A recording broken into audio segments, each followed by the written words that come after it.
पालघर जिल्ह्यातल्या वाडा तालुक्यातल्या कोणचे भात खरेदी केंद्रावर सध्या मी उभा आहे आणि तुम्ही पाहत असाल की ह्या गोडामध्ये आजही संपूर्ण मागच्या वर्षी खरेदी केलेलं हे भात आहे. साधारणतः 11,300 क्विंटल हे भात पडून आहे. कारण याची जी भरडाई करायची म्हटली तर त्याची रक्कम अजूनही त्या जे गोडाऊन जे मिल मालक आहेत त्यांना मिळाली नाही. त्या गोडाऊनचं जे भाडं आहे ते 4-4 वर्ष मिळत नाहीये. कुठेतरी त्यांनी कर्ज काढायचं आणि ही मिल चालवायची आणि भरडाई करून घ्यायची. आणि प्रत्येक महिन्याला त्यांना लाईट बिल भरावं लागते. हे लाईट बिल कुठं भरायचं?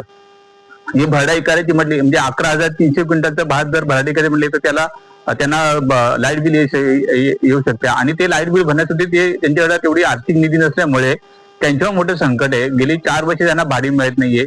अशा परिस्थितीत ह्या पालघर जिल्ह्यातलं जे काही मिल मालक आहेत त्यांचं संकट आहे. त्यामुळे कुठेतरी सरकारने या ठिकाणी लक्ष द्यावे असं आता या जे मिलचे मालक आहेत त्यांची मागणी होत आहे. पेशंट कसा टीव्ही मराठी वाडा.